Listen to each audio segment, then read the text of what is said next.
Want to do better? Then it's time to change the story. Welcome to our show about new visions currently transforming the world through the confluence of art, tech, and innovation. And now your hosts, Michael Ashley and Neil Sahota.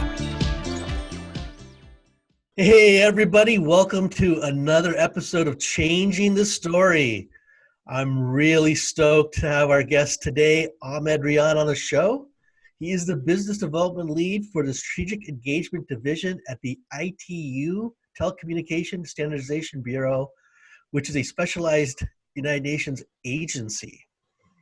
So he's been based there since 2014 and works mainly on the AI for Global Good Summit in the areas of business development and program coordination. His job includes programming various elements of the summit, which include the really amazing program of the Innovation Factory, which focuses on identifying and scaling AI-centric startups and innovative ideas for global impact. Prior to this role, Ahmed worked for the ITU, managing the small and medium enterprises innovation programs. Thanks for coming on the show, Ahmed. Thank you very much. Pleasure having me. Great. Ahmed, as a visionary, what is the story that you'd like to bring to the world? I think in the recent years, the emerging technologies on top of which comes artificial intelligence, they really provide us as humankind with amazing capabilities and super innovative solutions. And on the other side, we have a lot of actually global challenges and problems. And these global challenges are becoming more and more shared among, the whole planet in a way. And we have a master plan for that was created in 2015 by the United Nations General Assembly, which is the Sustainable Development Goals. So we have a very clear 17 goals that we need to pursue by 2030, 169 targets, 244 indicators. And these are the problems that we need to actually solve. So from one side, we have a lot of problems, a lot of challenges that is now global challenges. And from the other side, we have amazing capabilities provided by new emerging technologies, and they're evolving more and more every day, I would say. And I think the key element that can bridge between the two is innovation. So if you think about it, innovation is the way of tailoring or using these kind of capabilities, technological capabilities, to provide solutions that can really solve these global challenges. And I think there's also a sense of urgency. We have, 10 years to 2030. So we need to really focus on how to enable and nurture this kind of technological innovation to make it more for sustainable development and to achieve the Sustainable Development Goals by 2030. So I think the key element here is focusing on providing more capabilities, providing a platform that can work as a matchmaker between the technological providers or AI solution providers or technology solution providers and the problem owners or experts who know exactly where is the challenges globally through technology innovation. So you mentioned there was a master plan. So for people that aren't familiar with the sustainable goals, could you explain what the plan is and what they're trying to do? And then the second part of that question is, can you talk about what that innovation looks like to solve these challenges? Very good question. So I think for the Sustainable Development Goals, it was in the United Nations General Assembly in 2015. So it's 5 years back from now. And they identified 17 goals.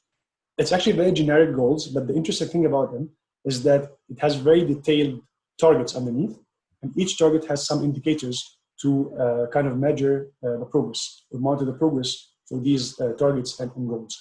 And these 17 goals have been kind of approved, and we had more than almost 200 countries, it was 193 countries, committed on working on them. So basically the whole world. And what's interesting about the Sustainable Development Goals is that there was an evolution to the Millennium Development Goals before. And the Sustainable Development Goals is the same goals for everyone. So there's no differentiation between developed and developing countries. So all the countries agreed that these are the challenges that we need to tackle and we need to solve. And here comes the second part of the question of, okay, how can we solve them? There's a lot of ways, of course, but I'm very much passionate about technology because first, it has no barriers. So it's very easy to be scaled all over the world. Second, it kind of enable a lot of people who might not have enough resources to innovate because it gives them this capability that we can, if you now think about artificial intelligence and there will be some kid in one of the countries thinking about develop an algorithm or a model using AI to identify where the extreme poverty communities all over the globe, this would work, right? And our job here, and I'm talking from an IT perspective, which is, as Neil mentioned, the United Nations Specialized Agency for Information and Communication Technology, is to identify these kind of innovations and to try to scale them for hopefully a positive global impact. And that's why I work a lot on this AI for Good Summit, which is the matchmaking platform to make this kind of matchmaking or bridge between common origins and solution providers. And a lot of people would ask how you define AI, but actually more people would ask how do you define good? And it's very easy to define good now having sustainable development goals, right? So this is basically the direction that we try to go for. And we try to go there using the artificial intelligence and machine learning capabilities. So the Sustainable Development Goals, or SDGs, are really lofty goals. They're great goals, but they're things like, end hunger, or zero hunger, actually, end poverty, good health, right? And I know a lot of people look at these things and say, oh my God, these are huge. How are we ever going to make them happen? But it's interesting that at least some of the work that I've seen is that a lot of these people trying to tackle these problems are looking at their local problems, right? But it happens that they have global solutions. I mean, so many areas of the world, unfortunately, people suffer from hunger. So many places in the world, they don't have access to good health care. It's interesting. How do you see this dynamic kind of playing out as you're building this ecosystem, this community of, matchmaking solutions and driving innovation? Yeah, it's a very good question. I think, so here are the two things. So one thing is, how do we define innovation? And exactly as you said, innovation starts with the problem. So someone has to define a specific problem. It can be a very local problem, somewhere just in their region or community. It can be something like using solar energy to generate energy, right? So it's a very global thing. And both works, actually, and there's different ways of identifying such problems. And from another way, how do we define the solution for these problems? You can innovate through product innovation. You can innovate through a process innovation or a business model innovation. There's different types of innovations. And what we do in the AI for Good Summit, and it's good that you asked this, we actually work on both levels. So from one level at the summit, we work on creating this, identifying and creating this mega projects initiative, concrete outcomes. And these outcomes comes by blending the solution providers or AI innovators with the problem owners or experts on the global challenges. But we have also a very interesting element, which is called the innovation factory, that's a good innovation factory. And this is exactly where it's actually identified the small local solutions for local problems that can be scaled to a global impact. So it can be scaled, it can be replicated. We have to identify the market conditions of the solution, and if it can match another market conditions, so it can be replicated somewhere else, or if actually it can identify some partnership opportunities or investment opportunities for these kind of innovations that can be also scaled if it's a good innovation. So a good innovation starts from a problem. A problem can be very local, can be more of a global problem. Usually it needs some sort of innovative use of technology. What are we interested in now is artificial intelligence at the AI for Good Summit, so that it can scale using technology or can be replicated using technology. And also what we're interested in is building the ecosystem around these innovations so that we actually can nurture these kind of solutions. We can scale it, we can provide the proper partnerships that can help this to scale to a global impact. Keeping in mind that we have, as well, I always say, the 10 years urgency thing, that we need to identify such a solution in the coming, I would say, 2 or 3 years, so that it can be scaled in the coming 5 to 7 years. So hopefully we have something happening before 2030 in one or more of the sustainable development goals. By the way, I love that name, Innovation Factor. That's great. So can you give us an example of an participant, something that's happening within the Innovation Factory, an idea that was taken to it, and how it's actually being implemented in real life? That's a good question. So yeah, that's very practical, I would say, question. So I think last year we had a great Swiss-based startup. It's called Emergent 4. And it was pitching in one of our SMEs and kind of startups events in the ITU. And we figured out that a few months later, they got, I don't want to disclose the number, but they got a couple of hundreds of millions as funding because their innovation was great. They invented something called the ICE cooling liquid. So it's a concept which is liquid cooling of servers in data centers. So basically you don't have to cool down the whole data center anymore, which reduces the apex and the opex and capex very much of any data centers. And data centers and data is rising exponentially, as we all know. So you're basically providing a solution that is good for the environment because you don't have to create cooling system which produce a lot of CO2. And you're actually reducing the cost of building one data center, reducing the operation costs and the capex as well, the capital expenditures as well for the data center. And it's a great business. So this is a very good example. And now they got this kind of funding, and they actually still with us at the Innovation Factory for AI for Good Summit this year in 2020, but they came as a sponsor. They say, okay, we want to back this kind of initiative. We want to support other startups who can do that. So that's one example. Another one was during the AI for Good Summit last year, 2019, where we had, actually we started with a pilot of the Innovation Factory last year with just 15 to 20 startups, getting their solutions from all over the world. We got some of the world leaders and really good profiles who can evaluate these startups. I mean, Neil was actually one of them as well. And we tried to make this process where we can evaluate the startups on how innovative their solution is, how unique and novel it is, how much of their potential for scalability, their relevance to the Sustainable Development Goals, and their artificial intelligence or machine learning solution, right? And I think one of them it's called Cure AI. It's an Indian startup. And I also knew that 2 months ago, they got a huge amount of funding, like with tens of millions as well. And we are in touch with them, and probably we're going to have them in one of our online Innovation Factory webinars very soon, in the next week or 2 weeks, just to tell us about their story, the journey from being a small startup maybe 3 years ago and now being an amazing company. And the innovation was in the healthcare system. So we used the capabilities of AI in terms of image recognition to diagnose a lot of X-rays and MRIs way more efficient than any human doctor, I would say, or radiologist, but also having a great social impact because it can reach so much like rural areas and places where there's no hospitals or no clinics, and it can really democratize this idea of early diagnosis for everyone.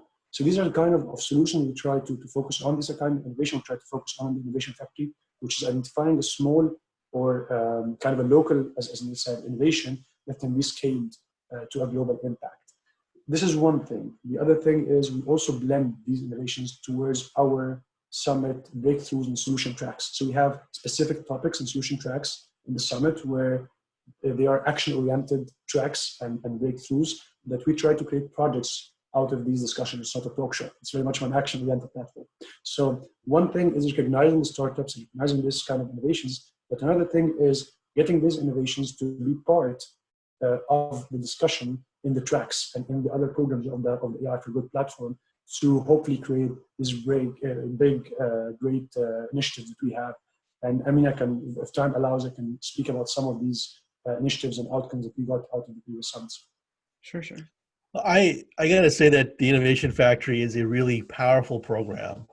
And, you know, I know you shared a couple of really great examples, but like my own experience, it's amazing to see these, you know, young entrepreneurs, I guess even older or middle-aged entrepreneurs from around the world given a platform to share what they're working on. Like, you know, and what's impressive is, like, I said, people from like Malawi talking about they're trying to create a jobs app because one of the big things everyone needs is trying to find a good job. And like, man, that's true everywhere. Yeah. But some of the things I actually think is fascinating where people are like actually worried about preserving their like cultural heritage, right? And that's another thing I actually see, like even in the United States, we always talk about like the indigenous tribes. How do we do some of these things? I mean, there's so much out in the world. How do you guys kind of bring that in the Innovation Factory? I mean, how do these, you know, startups get connected, and how do they get into the pipeline? I mean, it seems like there's just potentially millions of companies out there you could work with. That's true. I'm really on this particular point, the preservation of cultural heritage. we have a very strong solution track, and the summit this year is called AI and Preservation of Cultural Heritage. And it was one of these topics that usually when you talk about artificial intelligence, you think that, oh, we can create some solutions for finance, for health, for education, but nobody thinks about the culture part, and how can technology can actually help in working and preservation of history or cultures or languages. But then when you look a little bit deeper, it's saying like, oh wow, there's a lot of things that AI can do in this field. One of them, for example, we had a great research come from University College London, and they're part of the cultural heritage track, is identifying, seeing, you know, when you have a painting, like Picasso painting, they found out that 40% of Van Gogh's painting actually had another painting underneath, because canvas was very expensive back then, and artists were not very rich. So they used to use the same canvas for many paintings. So they do a painting and they show it to the people, and then they draw on top of it, or they just kind of color it in black and do another painting on top of it. For example, to reuse the same canvas, or for other reasons. There's a lot of things that happen in the history of painting multiple times on the same wall or canvas or wherever. They used in this research AI to identify if there was another painting underneath the painting that you can see in the museums right now. And they also use AI to kind of separate both paintings. So at the end, you can see a painting of Picasso that you never saw before, but was always there on the wall underneath another painting. So it's fascinating how you can see that AI is taking you back to history, to rewriting history in a different way, right? Talking about indigenous languages and dialects, there's a lot of dialects. I heard the number 2,000 dialects would be lost in the coming, I think, 50 years, because the native speakers who speak this dialect, it's narrative language, it's not written. And I think there's a lot of efforts on using artificial intelligence to kind of capture this spoken language somehow on platforms where it can create some sort of a grammar and vocab out of it, so it can be taught to new people, to other people. So it's really interesting to see how can AI, using artificial intelligence to identify the age of some of the pieces in the museums, so that you would know this piece was from this era or from that era, so it wasn't the same. So it's rewriting the history in many ways using the capabilities of artificial intelligence. So again, if we're talking about sustainable development goals, culture is one of the top. If we're talking about the history, the arts, it's one of the most important things that really push the creativity potential of humans and their imagination to maybe create better technical solutions, right? So it's for me, it's as important as education, health, and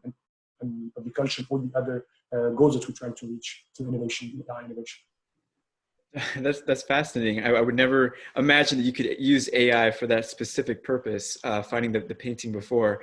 But going back to what you said about AI and art and creativity, I think that a lot of people don't associate AI with creativity. They think about it as a dehumanizing mechanism, and rightly so for their purposes. In terms of, you've watched movies like Terminator, you think bad things about AI. So going back to an earlier comment you were talking about with defining the word good, I wonder, when you're talking to especially individuals in poorer nations, is it difficult for them to imagine that there is a good element for AI, because so much of the media emphasis has been about the bad? And how do you overcome those perceptions? Well, I think it feels, I have to say, for me, a bit weird talking about technicalities of AI with Neil being there. So please, if I said anything wrong, Neil, you can always correct me. But I think what we're trying to focus on, there's two types of AIs. There's the AGI and ANI, artificial general intelligence and artificial narrow intelligence. And Terminator scenario is definitely one of these AGI kind of concepts, right? The artificial general intelligence, the system or the machine that can do everything and think like a human and outperform human in every way, in general intelligence in general. But I think what we're focusing on here is the artificial narrow intelligence. So it's the application, the very practical applications of using the machine learning or AI to tackle a specific problem or to achieve a specific goal that we think is very important to humanity based on the Sustainable Development Goals. So I'm sure, there's a lot of discussion around what can AI, scary AI, or what we had a session in the last summit called AI for Bad. Like we're discussing all these scenarios that we don't want to see in the coming, 50 to 100 years. But again, what we try to focus on this platform is the very practical applications that can really help in achieving one or more of Sustainable Development Goals. And these ones are generally very useful in terms of, so AI has a lot of capabilities that make it super useful to use if you need these capabilities in your solution. So things, for example, like hyper-personalization. If you want to personalize something or hyper-personalize something on an individual level, you can use it in platforms like Netflix or for advertising, which is great. Or you can also use it in healthcare systems, right? Or financial, in the finance sector, because you want to know exactly, you want the solution can really be tailored to your individual needs in a healthcare system, in your financial transaction, or financial history, things like that. So that's a great thing. You can use capability, for example, like the autonomous capability that the AI can run by itself in many ways. And this can be very useful maybe in the autonomous cars or things related to specific jobs that can make it faster and easier for humans, right? So there's specific capabilities and patterns in the AI solution that we try to focus on that make it very practical and get us closer to achieving sustainable development goals. We're focusing mainly on that, other than the Terminator scenario or the artificial general intelligence, which is as important, but I think there's other entities and other events focus on this. I think it's really powerful across the board here, but it's also interesting giving kind of a voice to people that live with a pain, right? Because they always say that necessity is the mother of invention. I think it's probably one of the reasons why there's so much, I think, success and so much need for the innovation factory. I remember seeing that Korean company where they're using AI to help hearing impaired people, like if there's an emergency, like a train station or a shopping center, and they can't hear the announcement, here's an opportunity to communicate with them through text or even like sign language on an app. And like I never would have thought of that, right?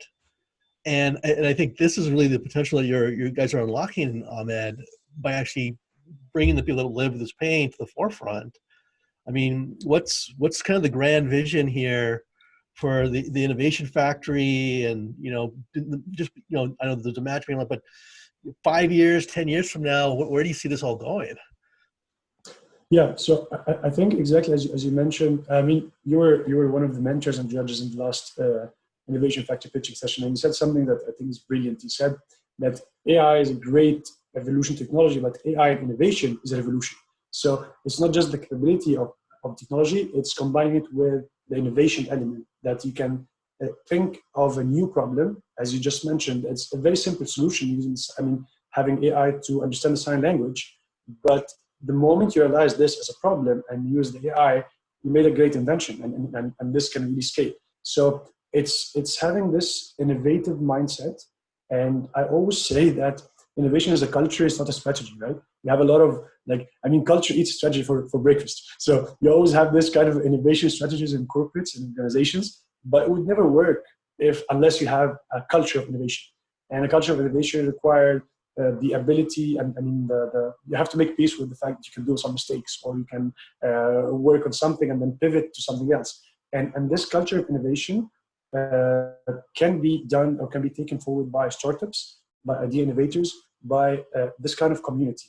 But if you're talking about larger organizations, if you're talking about very well-established entities or governments, they might not be able to innovate that much, might not be able to take such risks. And that's why I think the aim of the Innovation Factory is to bring this new audience, this new type of audience and communities to the AI for Good Summit platform. So you have the AI for Good Summit that has 36 United Nations agencies as partners, right? You have all many big corporations. We have Microsoft as a platinum sponsor last year. This year we're having Amazon, we're having different corporates on that level. We have all the member states as well on board, because we are the United Nations agency. So it makes sense to have all these partnerships, which is great, to work on this matchmaking platform between AI innovators and problem owners. But the Innovation Factory goal is to bring this new innovative community towards this machine, towards this process, towards this platform, right? And my biggest dreams, and answering your question in the coming 2-3 years, or maybe 10 years, is to really be able to let those two worlds meet on the AI for Good Summit platform. So you have something like the Innovation Factory that works as a bottom-up, right? So we try to identify small solutions, startups, and try to scale them to this global impact. And you have all the organizations, the United Nations agencies, the member states or the countries working on the level as well, but they all have to meet at some point in this platform. So once we achieve this goal, I think we will have a very, very powerful and innovative and unique platform for AI for good. The 10 years goal, and of course, since you mentioned 10 years, for me would be very simple, is hopefully achieving as much as possible the Sustainable Development Goals. Right? So the deadline is 2030. So my biggest dream is to say, okay, we managed to, move the needle a little bit towards achieving one or more of these kind of goals, as we always hope for. And it would be great if we can say, actually, AI helped to that. So we can still say that AI for good is not just a movement or just an idea that we try to work on. It's on the ground, practical solutions that manage to achieve one or more of sustainable development goals. I have a final question for you. So you've mentioned this phrase, which I love, which is this culture of innovation. And we've been talking about innovation this whole conversation, but we know that human beings are very loath to accept change. We don't want to change. It's very uncomfortable. It induces feelings of fear and anxiety.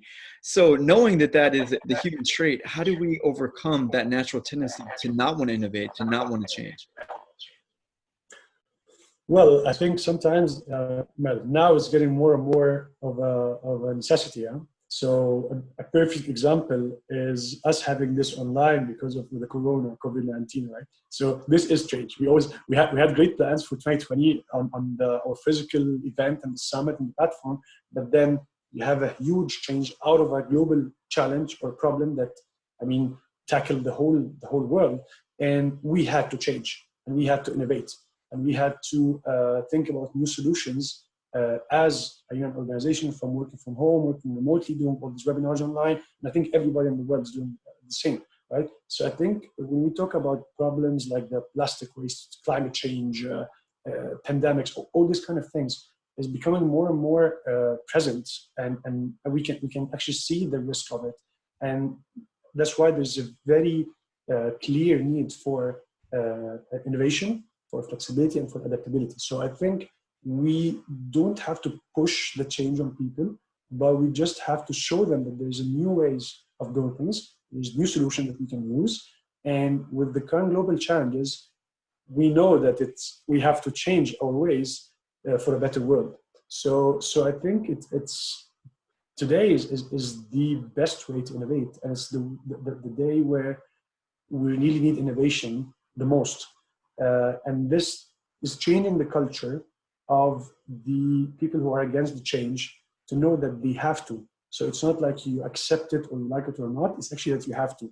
So will you do it or will you become obsolete? And I think when we talk about technology disruption 5 years ago, now we don't talk about disruption anymore because it's kind of a fact. It's reality. Everybody knows that a new invention is going to come, a new app, a new solution is going to come and disrupt all the others, or the status quo. Huh? So that's why most of the organizations, most of the corporates even having their accelerators program within the corporate or within the organization, having this focus on innovation, they try to work with startups, they try to work with idea innovators to make sure that they can accommodate these new inventions within their systems, and they can work and walk with the evolution of technology and not be disrupted by a technological revolution that they weren't ready for. So I think it's more of a reality. It's not a question of if, it's a question of when. And every wise person, organization, country have to work on making sure they're adaptive enough, flexible enough, ready for such change, hopefully using technology, because really I cannot see any other way. Oh, this has been fantastic, Ahmed. Like, if people want to learn more about your work, the Innovation Factory, maybe get involved or get involved with AI for Good, what's the best way for them to connect on this? Well, I think it's very easy. Just the website really have everything. So it's aiforgood.itu.int, and you'd find an open call for startups or idea innovators. You can apply. It's like 1 minute, less than 1 minute application. Very easy application. If you have a startup, you can apply as a startup. You can apply as an idea innovator.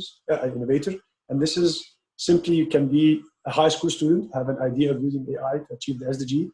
Can be a professor, it can be whatever, but it doesn't have to be a registered company or a startup or a venture. So you have the startups category, you have the ideas category. You also can see the program, our online program that runs all year long on our platform. So every week we have various elements. Actually, this week on Friday, we're having a pitching session, an AI for Good pitching session. It's going to be at 3 p.m. Geneva time.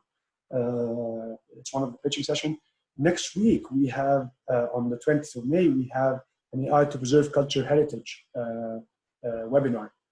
It's about indigenous languages. And we get actually having the head of AI at Duolingo talk about this. So the program is online. The call for startups, for artists who uses AI to create their arts is online. Also, if somebody have an idea for a webinar or a session that we need to take over, or we need to work with them to have it on our platform, you can also submit it online. And if somebody wants to just send us an email or drop us a line for a suggestion or an idea, it's ai@itu.int. Very simple, ai@itu.int. All right, fantastic. Thanks for coming on the show. Thanks very much, Leo, for having me. Thanks very much, Michael. Thank you. Hey, if you like today's show, please remember to hit the like button and leave a comment. If you've been enjoying the Changing the Story podcast series, please subscribe and share it with your friends. Thank you.